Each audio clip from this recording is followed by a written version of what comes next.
G'day and welcome to another episode of Perth Property Insider. I'm your host, Jared Mann, and today I'm really excited yet again to be covering a topic that I think is going to help a lot of people on how to find your next deposit. Now, many would-be investors I talk to seem to struggle with finding their next deposit to purchase a property or to invest in other things. And look, at different times in the past, I've certainly been in the same boat. It's been really hard for me as well, especially when my money management habits have not been there. So I did a lot of other things right, but I also had areas letting me down. And in this episode, I wanted to deep dive inside 4 key areas to help you find your next deposit sooner. And I think that's really going to help you accelerate your wealth and create enough of an asset base to generate the passive income you want. Now, let's go inside. Welcome to Perth Property Insider, where you will learn how to grow your wealth and improve your life using Perth property. Our show is brought to you by Investors Edge Real Estate, the highly rated and award-winning property management specialists servicing the whole of Perth. Now, here is your host, Jared Mann. So the things I'm going to cover today are incredibly powerful, especially when combined. They'll make a massive difference in the deposits that you can save, how quickly you can save them, and then ultimately the number of properties that you can buy or other investments that you can make to grow that asset base and eventually replace your income. So let's start off. First area to make a massive difference in finding your next deposit is buying well. Now, you might say, well, if you don't have the money at all, how can you buy in the first place? But I'm going to get to finding the money soon. But when you do have it, you want to buy the right asset really well. And I used to think that this meant buying under market value. So I'd compromise on the location, I'd compromise on the type of property and many other aspects. Sometimes I'd look for something that was subdividable or renovatable, but it didn't have the right foundations to what I was doing to it. So we'll get to the adding value in a minute. But in buying well, it's not about buying under the fair market value. That will certainly help, don't get me wrong, but it's far better to pay a fair price for a quality asset than a cheap price for a poor asset. Now, what you're very much looking for here is the right timing in the market, the right location, the right area within that location, and then the right property. So see episodes 33 on my criteria for a top performing property. And also take a listen to episode 20 again on buying well in our hot market. If you buy well, you set yourself up to get this deposit back quicker because the market's going to do the heavy lifting. It's always going to be in demand. You're not going to have sharp price drops affecting your valuations at other points in the future. You're going to have a more steady profile of growth. It's more reliable, that's compounding away. And before you know it, you're able to get back your initial deposit that you've put in and reuse it again to buy into another property or into another asset. Check out those episodes. Think about buying well more in terms of the asset selection, not so much buying cheaply. Now, the second thing we can do to find our next deposit as we go is to add value. And I just mentioned it a minute ago. So I use these strategies heavily to not rely on the market. And cosmetic renovation was my favorite one. I'd check out episode 9 where I go deeply into that. And also consider subdivision episode 6, 21 and 22 with Jay that we did. That's a real great starting point to looking into those strategies.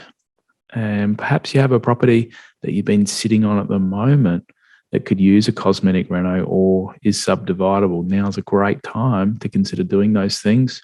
Perhaps when your tenants decide to leave between tenancies, if you've got a good property manager, we could help with getting some quotes, getting other things prior to them vacating. If it's a much bigger renovation, you could appoint a renovation project manager like a Kelly Dobby that we had on to one of our last episodes on transformational renovations. Listen to that episode as well with all the tips in there and really look at how you can add this value to either an existing property or straight off the bat when you buy a new property. So that if you're adding 10% value, 15% of value over and above what you're spending, then you're another step closer to getting your initial deposit back out to go again. Now, the third way of finding your next deposit, and this may seem obvious, but it isn't to a lot of people that I see, is to check in on your values every 6 to 12 months. So take the appraisal price range that a sales agent gives you, and I'm more than happy to give you an appraisal anywhere in Perth, and then ask the agent if they can best support the top end of the range that they've given you. Now, that's not necessarily to say that you're going to get that from the market, definitely, but if you can support the appraisal at the top end of the range and, put forward your strongest expectation of price to the bank, use that evidence to support a higher valuation, you will be very surprised because you'll start getting your valuations coming back a lot higher and hopefully at the top of the range that the property could be worth. And let's say that you've got a $400,000 property, the valuation might be, say, 380 to 420. Now, if the banks are always valuing it at 380 and you're able to support a 420 valuation, you've immediately found an extra 10% that you can potentially revalue and refinance out. So combine that with some adding value, combine that with buying well in the first place, and all of a sudden we could be much greater than 20% in our potential to pull out of the property and able to pull out not just your deposit that you've put in, but potentially more than what you've put in to really accelerate your next purchase. So fourth reason, and I'm going to spend the most amount of time on this one, and I wanted to conceal this tip within the whole episode because if I did a single standalone episode on it, some people might not listen to this because I was guilty myself of doing all of the three above, but I never focused on becoming a great money manager. And regardless of the size of your income, you have to get control and good money habits or you're never going to be wealthy. Now, that much is certain to me now. Every wealthy person has control of their money and good money habits. And I only learned tighter control of my money out of necessity. We had a downturn in the rental market over the previous 4 or 5 years, and my business revenue dropped substantially. And then I was further tested when we dropped down to one income to have our daughter, and I had to make it my business, my absolute focus to know where every dollar was going, to find a way to get tighter control of my money. And I still wanted to give myself and my partner and my business some flexibility. And I still wanted to enjoy life along the way. So I didn't want it to be so constrictive that makes life feel like you're in a prison camp. So that's where I came across a jar or bucket system for account structure and managing your money. Now, I think it was T. Harv Eker that originally showed me this in the Millionaire Mind intensive that he's got. I think there might be an online version that you can take as well. But I've kind of adapted it over the years and also listened to how other people manage their money. And this is what I've come up with. So we have a living expenses account. It's our joint account between me and my wife. We both contribute set amounts straight out of our pays into it. Now, because there's a big difference between my wife's pay and my pay. She contributes a much smaller amount, but we're both contributing to our overall household and it feels good. So this covers all our household costs, including food, mortgage, insurances, utilities, rates. Like we know the total cost of all of those things per year, and we put enough in per fortnight to cover those things without ever having to really check it. We only ever use that joint account to pay for them all. So we set up direct debits, we set up payments from there. We use a card when we go to the shops to pay for things out of there. And we very rarely then need to top it up. It's only occasionally when a bunch of expenses might fall together, we put a bit of money in, but sometimes we get a build up of money in there and we can transfer some out. So secondly, we also have our weekly entertainment and personal spending account. So we each pay a set amount per week to that out of our own salaries, and we each pay a similar amount to ourselves for that type of spending. And once it's gone, it's gone. There's no more to use. So we can't go out for dinner again if we've used the money that's in there. We have to make it last the full fortnight. And the third account that we have is our own long-term saving account. Now, when things were really tight, this account went by the wayside, as did our investing account that I'm going to mention in a minute. But the saving account's really important because you need a separate bucket, a separate jar, if you will, to save up money for larger stuff. And you have to do it gradually over the longer term. And we put a set amount a fortnight goes in here into when we each have this type of account. Some couples have a saving account together, but we like to give each other freedom on how we each spend what's in our own saving account. So when we go on things like holidays, we jointly contribute from our own saving accounts to it. When we do home upgrades, if one person really wants the upgrade, the other doesn't, well, they can use their money to do it, or we jointly contribute if we really are passionate about doing it together. So we have joint money, but we also have separate money, and it gives us both our freedoms to do things with it that we want and that we value. Karina pays for a lot of things for our daughter that, are not really needed. But then again, I pay for a lot of other things that I think are needed. So we each have different desires and different things we want to spend our money on. And that freedom's really great. The rest from each of our salaries goes into our offset account then, where we save up the money while we're also saving on our loan interest. And when that gets large enough, we then go and invest it. So I know some people recommend putting all your money in the offset account and then just only taking out what you need for your living expenses and your entertainment and your savings. But I find that you never really get a set amount or a decent amount left over to build up that offset account. So I find you need to separate the amounts out. And yeah, if you kept all your money in your offset account, you might save a little bit more interest, but you're also going to spend a lot more too. You're going to spend everything that's there, and you're not going to know what is for investment and what is for living expenses and what's for personal entertainment and spending and what is for savings. You don't know it all because you just look and it's all in there. It's all spendable.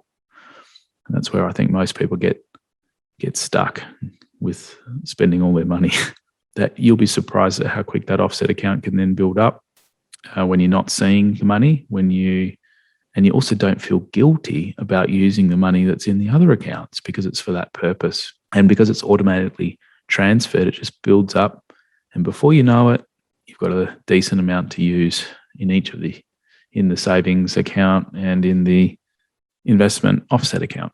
So what percent of income should you be saving? Well, I've heard many financial planners suggest 10% of income to save for investment. And look, this really is only should be a starting point to me and to every other person I've spoken to that is either wealthy or is certainly getting ahead. So when you start out, you save as much as you actually can, and don't worry too much about the percent. It's about the habit of putting set amounts of money aside and paying yourself first when you get paid. So that 10% to me really should only be a starting point. And to create the kind of wealth to generate a decent passive income, I think you're going to need to save a much higher percent. But don't be daunted about that initially. Start out by setting up the account structure we've mentioned, allocate the amounts from each of your pays, then start focusing on tracking and reducing your expenses. Now that sounds boring, doesn't it? Look, there's some great apps for making this easy. You can pull in your bank feeds and you can track expenses by category. And the app that I use is called Money Brilliant. And that really helps me keep on top of the ongoing costs and other things that can be quite variable. Helps you see where you're spending your money. And you'll be shocked sometimes. I am blown away when I see how much I'm spending on certain things. And then you can decide, look, is it worth still having these in my life to forego the money that I could have had for a better holiday per year? Sometimes it's not worth that 2 or 3 coffees a day when you see how much you're spending on coffee. And look, I'm not about being cheap by any stretch. I'm about being frugal and knowing where my money's going so then I can make better use of it. And I still want to enjoy life along the way.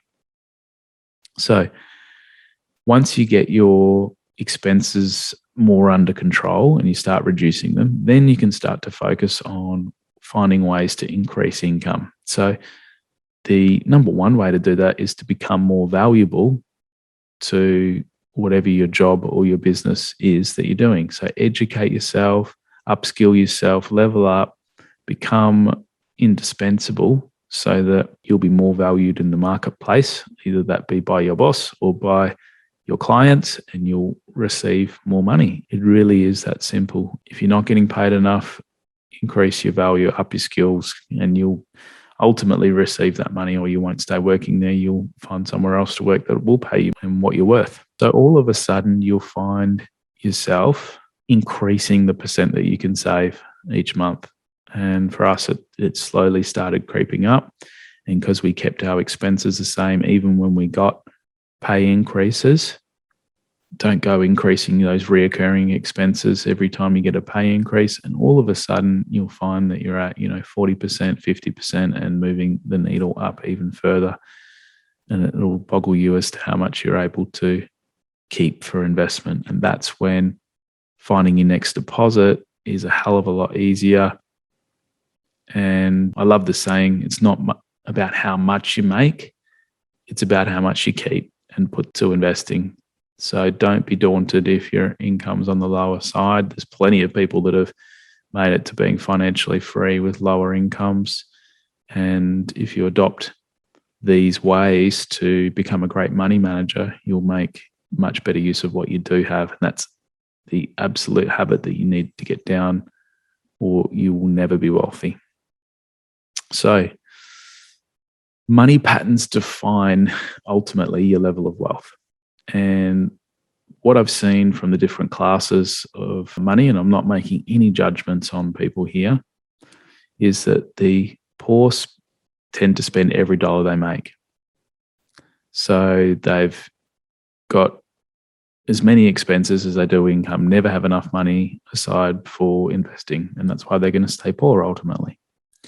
The middle class often have good credit, so they can actually spend more than they make on things that mostly go down in value. So they're always buying depreciating things, cars, jet skis, other things that are over the top on clothes and consumer goods, all the things that decrease in value. And because they're putting it on their credit cards, they've got shopper accounts, Go MasterCards, all the rest of it. Guilty of doing that in my earlier years with Harvey Norman. It takes such a long time when you start adding those reoccurring expenses that just add up. Then all of a sudden you're not getting enough income to save and put towards other things. And it can take a real long time to dig yourself out of that hole. So the biggest difference with the rich is they buy assets that go up in value and that put money in their pocket. And they use the passive income from their assets to pay for some of the luxuries that might cost money ongoing. So if they are going to buy a boat, they would pay cash, but they would, to get the cash in the first place, they'd go and buy an asset that is going to give them income, and they'll save it up and go and use it that way. They're adding assets to fund those other liabilities. When you combine being a great manager of money with buying well, adding value, and then tracking and supporting your valuations, you'll find your next deposit is ready to use in no time. I hope these tips have helped. And if you're enjoying our podcast, give us a rating on wherever you're listening. Share it with a friend. And I love getting feedback from listeners. If you want to drop me an email or a message if you found it valuable. Thanks for tuning in. Catch you next one.